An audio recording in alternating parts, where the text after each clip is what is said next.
financing the green energy transition with equitable ownership. So I want to set the stage a little bit, 2 minutes before I kick it over to these esteemed gentlemen. Why does ownership matter in energy, right? So if you zoom out and take a look at it from the top, a lot of the things you see in the news that come out of China or out of America's 2.8 gigawatt project in Arizona that was just announced about a year ago, these projects take massive amounts of capital to make happen, right? And for the average person who actually does the work in these projects, there's no way to access these things, right? There's no way to access the yield, the immense yields that come from these projects, right? And we're talking about terraforming the world in a new way and changing the economy. And so if you have $100 million to play, you can start to think about how you allocate this capital and then participate in the upside. But what we did today is, when you go to these conferences, you typically have one point of view. You have the banks, the financial institutions, or investors, or founders only. We wanted to get a good mix of people together who are all coming at this challenge of the green energy transition from their own angle, and to kind of share with you like how ownership cuts across all of those. And so we have Dr. Jens Lovich, who's dialing in on the screen.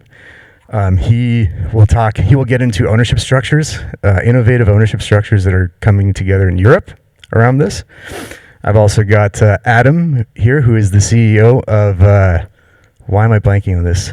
Plural Energy. Thank you.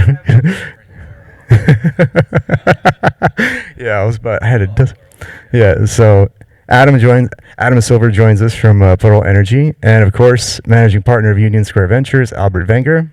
And so I wanted to kick it over to each of you for an opening statement. Just tell us. Oh, thank you for asking.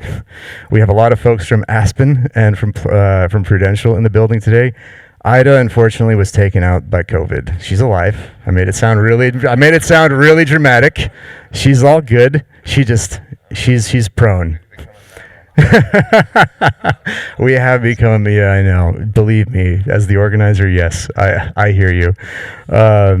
So Ida unfortunately can't join us. She's watching the stream, but she is in no shape to participate. And so that's why I took over as the moderator in your program. If you take a look, it should be Ida, but it's me.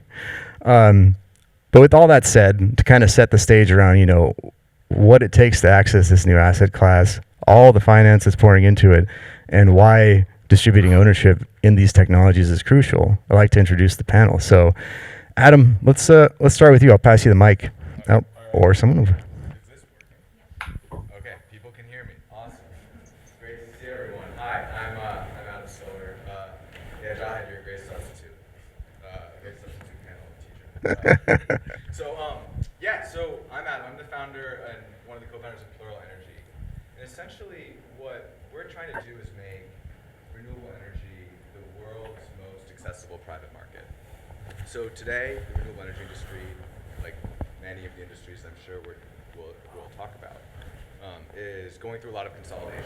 The big funds are getting bigger, and the small funds are either becoming part of the big funds or are disappearing completely. And obviously, large pools of capital like writing large checks. So what that results in is a lot of reduced ownership opportunities in the space. Oh yeah? It's off. It's off. Okay. Who said it was on? And so we're trying to make it easier for these renewable energy projects to get financing. So today that's hard. It's expensive. There are layers and layers of rent seekers between capital and the projects themselves. When you think of project finance, then corporate finance, then private equity funds, then funds of funds, and then public markets. There's a lot of space between the average investor and the actual cash-generating assets on the ground. So our vision for Plural is essentially to make the atomic unit of investment in the industry the assets themselves. And that requires a lot of work on the technology side, the regulatory side, the behavioral side. But we're off to a great start. Excited to talk more about it throughout the day. Good, because I was about to cut you off. Albert. Hello, everybody. I'm a partner at a venture capital firm here in New York. Historically, we've invested mostly in software, but starting in 2020, we raised the first climate fund. We've been investing in all aspects of the energy transition, from electric vehicles to nuclear power to, and then some other climate things like reforestation of the Amazons. It's a very broad portfolio. In many of the projects, we think a lot about how the economics of those projects will work, whether they require, very large centralized approaches or whether they lend themselves to kind of more decentralized growth. So I'll have maybe a few things to say about that. Historically, we've also done a lot of investing in and around crypto. And so there's some intersection, and we've invested in some projects similar to Plural that are trying to tokenize various aspects of the energy transition. Thanks, Albert. And last but not least, Dr. Lovich, can you give us a quick bio and tell us a little bit about your work in consumer stock ownership plans? Sure, with pleasure. So my name is Jens Lovich. I'm a lawyer by train, although I teach at the Faculty of Economics at European University Viadrina, and I'm also heading the Kelso Institute Europe, which is a daughter of the Kelso Institute in San Francisco.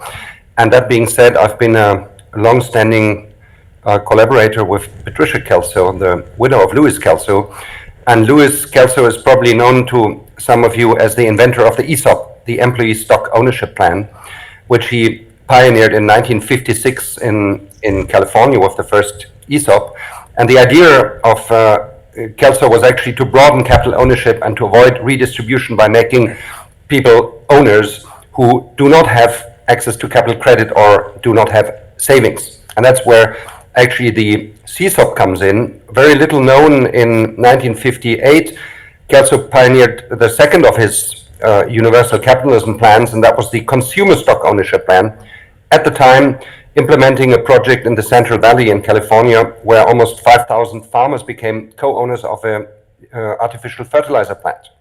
And that was, in 1958, an investment of $120 million, which today, inflation adjusted, would be roughly 1.3 billion.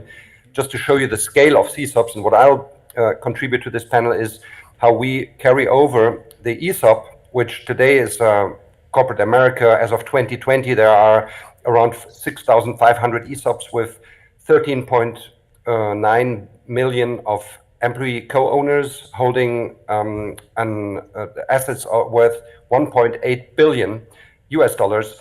And the CSOP unfortunately wasn't replicated in the States later, and we have started to implement CSOPs for the last 15 years now in the energy sector. And I'll show how this concept, the best practice concept of ESOPs, can actually be carried over to the energy world. Awesome, thank you for that. So for the first part of the panel, we're going to get into the innovative financing models that we've seen in this sector. And so I'd like to actually start with you, Adam. So, you hinted at, mostly because this is my favorite spot to start, to be honest, because I like that we set the stage by thinking about how large some of these asset managers are, the capital access necessary to even be able to invest in this. And so I want to kick it off with you first, because you kind of said, hey, you got this interesting idea, the atomic unit of investment in this space. So I want to kick it over to you. Could you tell us a little bit more about Plural and the innovative financing model you folks are working on the renewable energy space? I said that line at Thanksgiving, and my father-in-law would not let me live it down. So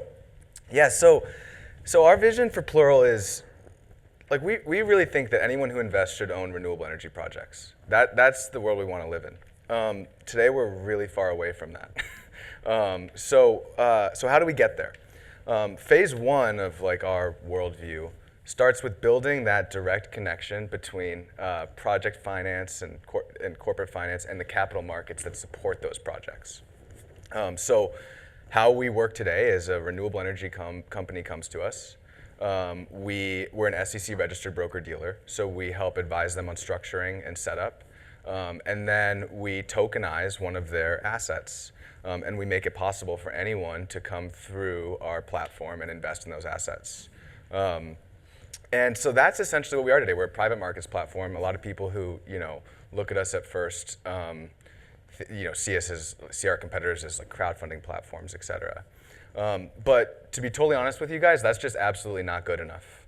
because making a 10x better experience for people to invest in renewable energy, you have to be able to make it more accessible too. You can't just make it better for the players that are there today. You're not actually changing the ownership structure of the industry. And so our belief is essentially that once we've put these core financial services on chain, we are unlocking a whole new world of use cases, a whole new world of different types of ownership structures around those. So today we don't really do much to disrupt the financial instruments that renewable energy companies are issuing, but we will soon. So we essentially now will take this atomic unit and allow the development of new financial instruments on top of those atomic units, so that more people could come in, so that people could build portfolios and funds and a tokenized ETF of solar projects, for example, and start to do more things with this industry. And I think the final state of the world that we want to live in is one where moving money in and out of the clean energy transition is as easy as moving money in and out of your checkings and savings account. So we have a long way to go, and that's why I say where we are is just absolutely not good enough. And I think what ultimately is our core belief is that if there's one thing that we should all own, it's a clean energy future. And so we're trying to work to get there. So this idea of, you're not necessarily inventing new structures, I think is a good jumping off point to kind of kick it over to Dr. Lovich and say, can you tell us a little bit, building on top of what Adam said, that you're seeing in Germany with respect to CSOPs and ESOPs in renewable energy projects? Yes, with pleasure. And Jad, would you just show the first slide? I'm not going to go into any details, but yes, okay, thank you. So this is an overview of the consumer stock ownership plan, which, coming to what you just said about structures and not reinventing the wheel, is basically based on the idea of a leveraged buyout. And the ESOP, which Kelso pioneered in '56, was actually the prototype. He invented the leveraged buyout, which is again little known, and the prototype of this was actually an employee buyout, and then later in '58 a consumer buyout. And the idea of this structure is that citizens who do not have savings to invest or have access to capital credit because of their low credit rating or whatever, they can benefit from the borrowing power of the operating company. So what you see on the screen in the middle is nothing else than an intermediary entity, a special purpose vehicle, which facilitates co-investments and ensures single source financing. So instead of 200 microloans, you take out one bank loan paid back by the entity. And the second element that I want to stress about the consumer stock ownership plans, and the same for the employee stock ownership plans, is that the participation of individual citizens, be it as employees of a company or in our case here as consumers of renewable energies, is facilitated through a fiduciary or a trusteeship, depending on which country it's implemented in. In the United States, it's typically a trust, and in other Anglo-American countries, but across Europe, there are different constructions. But what's important here is that this idea of a trusteeship enables retail investors, citizens, and protects them on the one hand side through the trustee. It professionalizes on the other side and decision-making for the other co-investors, and that's very important because you don't want to necessarily discuss strategy at the board level with 200 or 2,000 in invested citizens. And lastly, it has low entry and exit costs through the trusteeship. So if individual investors exit or enter, there are very low transaction costs. And the third element that's important here is in this way that it provides a low threshold investment opportunity with no individual liability to citizens, and a second income source from, of course, capital ownership. And last but not least, the overall idea, of course, and this is where I'm referring to plural energy and to what Evan just said, under the roof of a CSAP, you can pool and scale a number of smaller projects, and that's in order to bridge this mismatch between the big funds and small grassroots projects. And I think I'll leave it as that. That's super interesting, and I mean, it's not often that I learn something in a single slide. So I'm gonna definitely see a lot of people taking pictures here. You're gonna have to send me that picture. Um, so Albert, I want to turn to you now because you folks have been you're the classic thesis focused venture capital firm. We've heard a little bit about a founder building in that space, a policy expert. How are you folks thinking about you've launched your first client fund 4 years ago. How are you folks thinking about participating in this energy transition from your perspective? Yeah, I mean, I think I have many questions actually about both of these presentations. Go because ahead. I'm trying to learn a lot here myself. I think one question I have is, you can go in the stock market today and buy shares in a yield co. And so you can participate at very little transaction cost in the energy transition today. And so one of the things I'm trying to understand is how you see the relation between my going on the stock market and buying a next era share to this. So that's sort of one interesting question that I would love to learn more about. And then the other observation I have is, we have been long-standing investors in kind of new finance platforms. So we were early investors in Lending Club and in Funding Circle, and there was this long idea of giving people access to loan origination. And what we've learned over the years is that the interesting challenge is actually getting that into some kind of retail distribution. Yeah. Right. So it's great. You create this amazing platform, and then it reaches a certain percentage of the population, and it just totally stalls out. And then as these platforms try to grow, they're like, oh, well, we need more capital, and we can't get it from the retail investors. So they just default back to go into the big pools of capital. I mean, that's happened in every one of those. Like, we had such high hopes for the platform lending companies that we backed to really democratize lending, and it didn't happen. And so that's the second question I have, is sort of like, how do you all think about, like, for these CSOPs or for these tokens, like actually any kind of crossing the chasm into like a large thing? And I have thoughts of my own, but I'm actually this is like a big question that's on my mind based on kind of what we have invested in historically. Yeah, should I take that? Please. Yeah. All right. Absolutely. Here we go. So let's start with the public markets piece. In general, there are a select few renewable energy companies that are accessible via public markets, and there are renewable energy ETFs. I have a slide that I'm going to show later that'll show just what the difference in performance is by investing directly in a project in 2020 versus those ETFs in the time since then. And the result is that it's a smoother ride, and it's uncorrelated to public markets, is cash flowing, and in a way, it's the projects themselves are better assets. The yield co and the asset-backed security market is, in general, a place that we're super interested in. But there are still a lot of barriers for the projects themselves to access those markets. A lot of asset-backed securities and yield cos don't even really wake up for a portfolio that's less than $300 million. So like right now, we're actually working with a couple different leasing and rooftop solar equipment style companies to have decentralized leasing facilities, warehouse facilities, where people can come in with smaller dollars, and the total AUM of it is about 10 to 20 million, not 300 million. So that's how we think about the public markets piece, and we have a lot to do on reducing the costs of working with us, and essentially trying to make it so that, like, whatever the Bezos quote is that the margin of public markets is essentially our opportunity.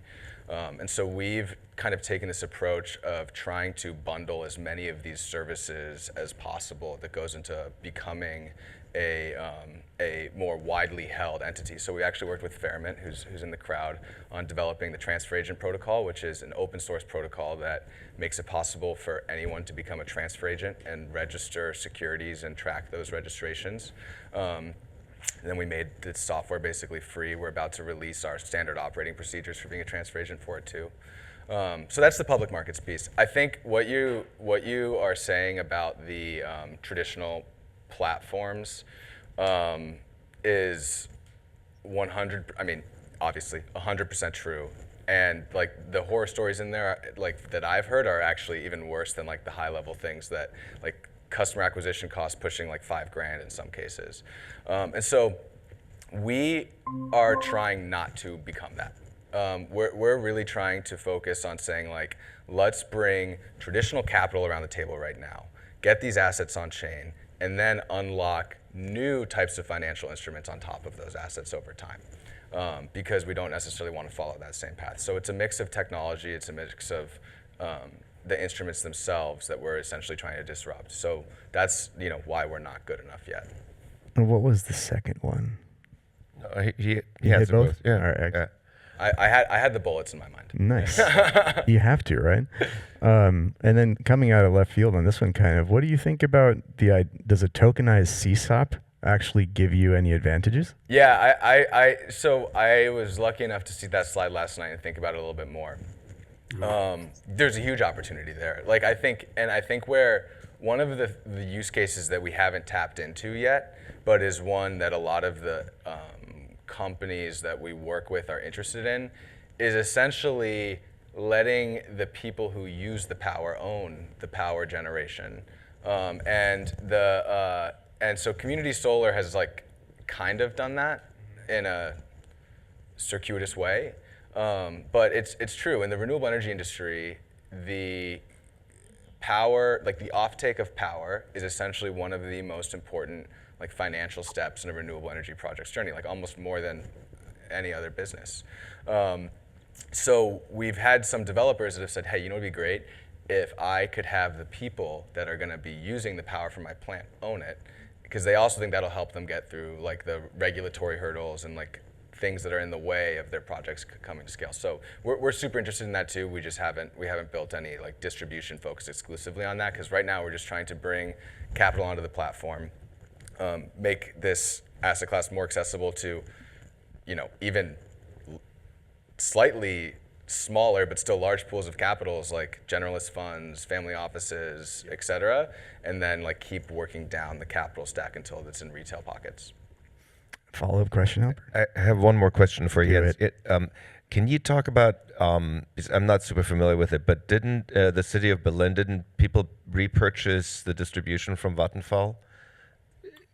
Yes. Can you talk a little bit about that, about how that worked? Because I think that's kind of interesting. Well, I was going to remark briefly on what Adam just said in order to link it, but I'll come to your remark in a moment. So yes, there are lots of projects where municipalities repurchase the grid, and I would say that the CSOP is very compatible with your approach, Adam, in that, of course, it can be coupled with a DAO or with tokenization and similar tools that you've mentioned. What I want to highlight, however, is that the main focus for implementing the CSOP are really governance issues. And why is this important here? Because the co-ownership of individual citizens in this case is not simply an investment which looks at profits or a certain appreciation in value and then a payout of dividends or the like. But ownership here really has three functions. One is that it's a learning tool, especially in the energy transition, where consumers which are not used to be active consumers, where in the fossil world everything was monodirectional, energy comes from the socket, that's it. But now these customers are supposed to be active customers, bidirectionality, demand flexibility, storage to contribute to grid stability, and a lot of engineering issues are becoming really crucial. And that makes it necessary for these retail investors, which become co-owners and partly, if they own renewable energy installations, become prosumers, to actually learn about how these installations work and when is the best time to feed into the grid, when is the best time to self-consume, and so on and so forth. So it's a learning tool on the one hand side.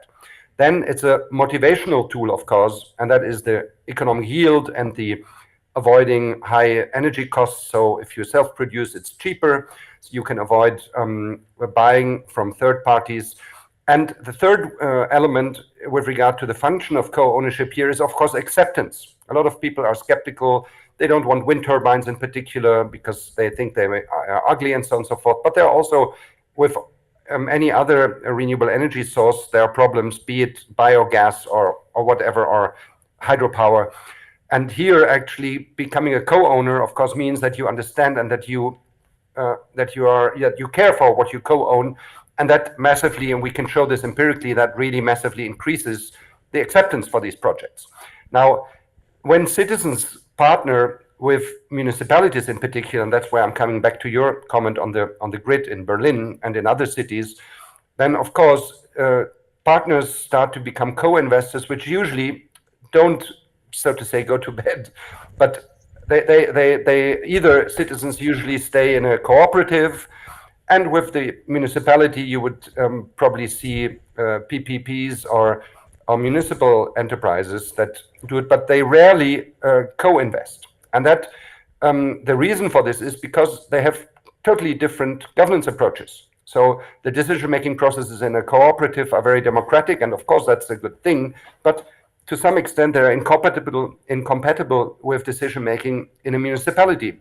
And if you now widen the circle of co-investors and say have SMEs or micro-enterprises in such projects, then this becomes even more difficult, because SMEs again have a different way of dealing with governance and behaving in these projects, and that is very different again from how municipalities work, where you have different departments, the mayor and so on and so forth, and lots of people are involved, or the democratic co-op approach. So the challenge here is what I call the heterogeneity challenge, because on the other hand, you need these different co-investors in order to create cohesion and motivate them. And of course, there are also political motivations like acceptance, fairness, and equity, which are really important here. So I would say that's the flip side of the financial side that Adam pointed out, or that you're probably working with. And that of course starts with grassroots projects, but very often they're municipal led. And then of course faces the challenge of scaling these, pooling these, in order to attract also institutional investors, be it European long-term investment funds or modernization funds or whatsoever. And I think, again, without going into details, there are similar examples for the US. So I would say that's really the we're just talking about different ends of the same problem, if I may say. Yeah. I think, well, Albert, you publicly revealed some lumps you folks have taken in that capital aggregation market. So I'm curious to hear what you've learned coming out of that, and whether it's pointing you folks in a new direction as you look at the energy transition.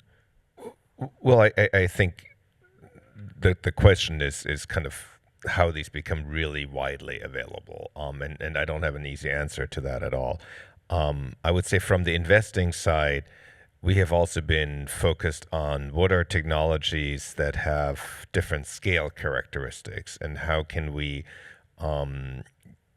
push down scale as much as possible so that you are financing smaller projects. They're closer to the end user, or they're owned by the end user.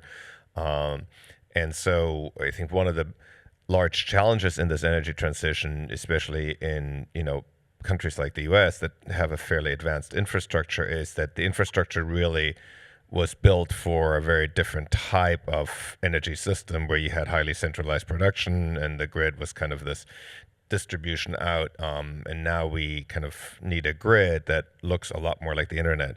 But the incentives for building this aren't really there, which is why I was interested in this sort of, who owns the last mile of distribution and how is that organized, and who invests in it. I think that's a challenge. There's also technological challenges. So a lot of the infrastructure isn't kind of programmable in the way we have become used to everything being programmable in the computer world. So we've made a number of investments around programmability. Not all of them have been announced, but one that's been announced is in Scandinavia. It's a company called Blixt, that starts all the way back at the house. It makes the first fully programmable circuit breaker. If you go into the basement of your house and you look at your board, it's technology from the 70s, basically, and it's utterly not fit for purpose for what we needed to do. And so a lot of the things that we all would like to be able to do, such as, have our own behind the meter battery, but then feed that back into grid services and so forth when it makes sense. All of that stuff isn't quite possible because we have these sort of antiquated pieces of technology in the middle. So a lot of our investment thrust is also focused on how can we kind of help make the grid have more of a shape that lends itself to the type of decentralized storage and generation that's now available.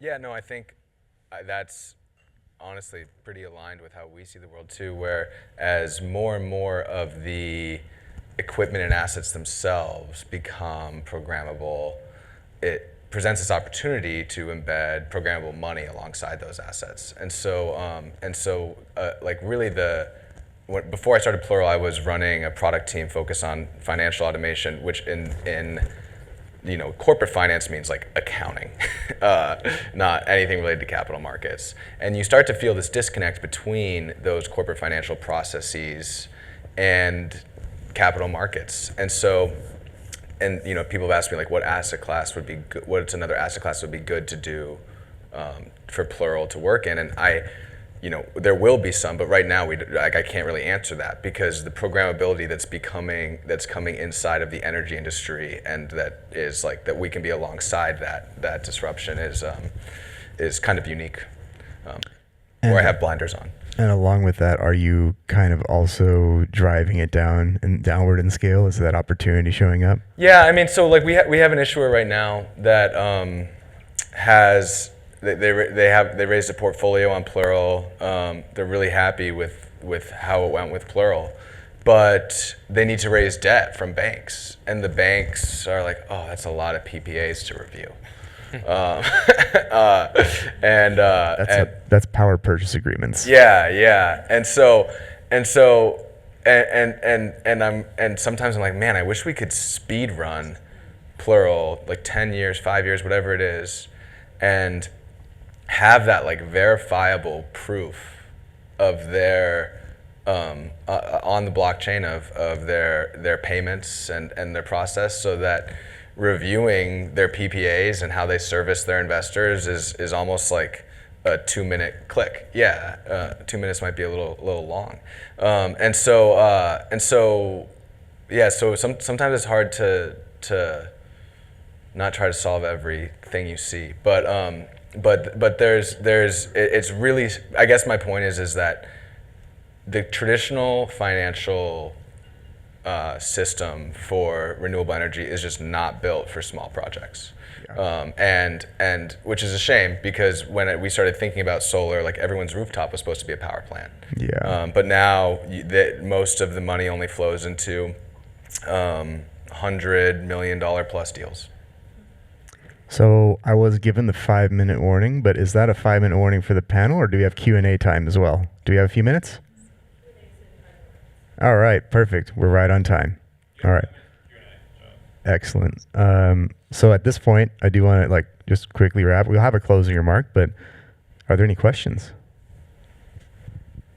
I do, Mike. In case there is one. I'll leave it out for 5 more seconds. Oh, saw a hand go up there. Question for Professor Owens. Name I probably just mispronounced. Oh, you hear me mispronounce it. Is it on? No.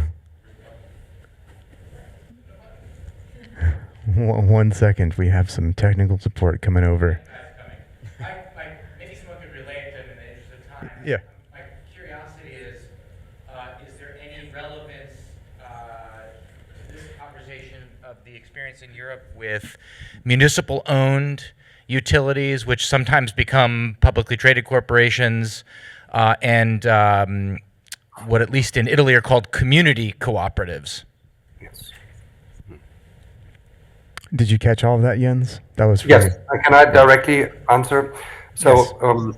I think what the gentleman is referring to is that since 2018-19, EU-wide legislation was introduced that provides the legal framework for energy communities. And there are two types of energy communities that have been legislated: so-called renewable energy communities, which are, of course, focus on renewables, and so-called citizen energy communities, which are a little bit broader and allow a hybrid portfolio, both of renewables and fossils. Now, this legislation has been transposed into the national legislation of 27 member states over the last years, and it's still under process. But what that means is that there is a whole governance model for these two types of energy communities, which usually prescribes, and I'm simplifying this here, it says that the governance needs to be dominated by local partners. So what is not allowed is that an external investor would have the control over these projects. So there's, in effect, a 33% threshold for external investors for renewable energy communities and a 50% threshold for citizen energy communities.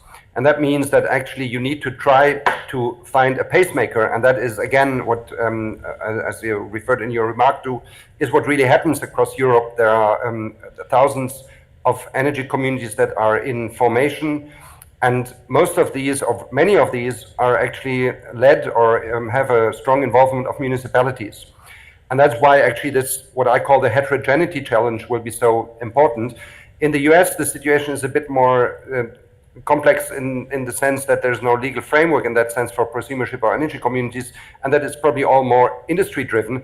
But I would assume that the problems, especially the technical problems that relate to grid ownership, to renewing the grid, overhauling it, and getting it fit for this new world of renewables, is the same. So the heterogeneity requirement will still prevail, and that's why actually we need business models that reflect these different types of co-investors and allow them to join, and then possibly also get institutional investors in. And in Germany or in Europe, there's a discussion of having LTIFs, European Long-Term Investment Funds, but also other types of institutional and possibly also strategic investors. Nice, thank you. Looks like we have time for one more. Sorry, one last remark. You can read about implementing these CSOPs in our final report of a Horizon project, which is at I'll make my slides available. And there you can actually read about implemented projects in 4 countries. Thanks.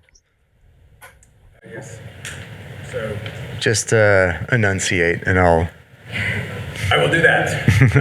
So Albert made the point that the grid in the U.S. at least is designed, in most industrialized nations, top-down distribution. Adam, that the essentially capital formation is kind of stuck at that level as well. Kind of a two-part. Have you seen any solutions to the fact that it is illegal to sell energy as an individual from, if I generate my own energy at home, to my next door neighbor? I literally cannot sell my electrons. Have you seen any solutions there, and or do you think that breaking that kind of barrier to consumer sale would be somehow effective to this broader distribution or access? I think we just need a lot of regulatory changes still to make this all work. For example, one really big challenge right now, this is sort of like beautiful extreme world where, like, let's say, we live on 22nd Street, all of 22nd Street could have, like, if I have energy storage and I could, but even if you go one level up, today, basically, local utilities, if you are trying to do behind the meter storage, are still requiring you to pay for a massive interconnect upgrade. This is really slowing down the adoption of decentralized storage. So I think there's some low-hanging regulatory fruit that if we're changed, obviously the local grid has some interest in protecting itself, and like if I have a massive storage facility, I can't release a megawatt of power if the lines can't take it, right? So, but like there are technological solutions to this. We don't have the kind of regulatory framework, and interestingly enough, obviously in highly deregulated markets like Texas, we've seen this crazy build out of renewables. And so it is an example where we can kind of see the burden imposed by some of the existing regulatory frameworks very, very clearly. All right, that's all the time we got. I actually have been told we have time for one more. This fellow.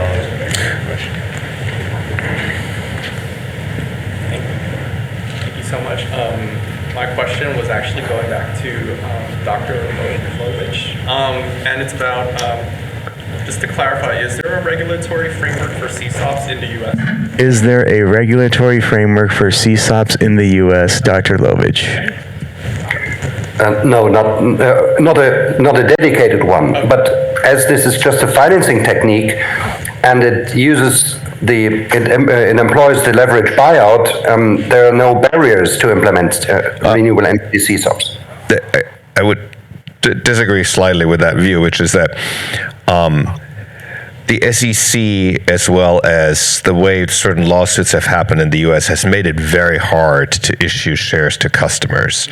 The people who've attempted this have, when things have gone wrong, like the stock price has dropped, there have been all sorts of class action lawsuits, there have been all sorts of shenanigans. The SEC has made tokens have all the same regulatory overhead as issuing shares on the New York Stock Exchange. And so I think we don't have pro-CSUP, but we have things that are effectively have acted anti-CSUP. We've had a number of portfolio companies that were very interested in issuing a lot of shares to customers and being partially customer-owned, and almost inevitably, everybody was like, oh God, that's going to be such a huge headache, we're not going to do it. Yeah, the famous cases recently being Uber and Airbnb, who both started and then decided not to. Yes. What about energy co-ops in the U.S.? The CSOP, using CSOPs for cooperatives. Like, we have a long-standing history of energy. Well, the CSOP can be seen as a modernized co-op, but it doesn't employ actually the legal vehicle of a cooperative, and that means it's not tied necessarily to one member, one vote, and that makes it more attractive to other co-investors. Yeah. That's one. This is a crucial point, Jens. Thank you for bringing that in. Like, cooperative law is a state-by-state law. New York State law, for instance, cooperative law is literally one member, one vote. It makes it very hard to get anything done in any cooperative of any scale. For like the existing energy co-ops in the U.S. Sure. No, I mean, I think I would love to see nothing more than a kind of a re-mutualization, a re-co-op movement, which is why I was asking about some of these repurchases that have happened in Europe. And I think it would be nice to see these repurchases happening in the U.S. as well. I think bringing things back into this model, it would be very helpful. I agree. And that's all the time we have, but I did want to just touch on, like, really great to learn about the CSOP. Amazing. Thanks for sharing your business with us, Adam. And Albert, really actually loved the questions you brought up. That was a great road to go down. It covered everything we wanted to cover. So really, hats off to all of you. Thanks a lot.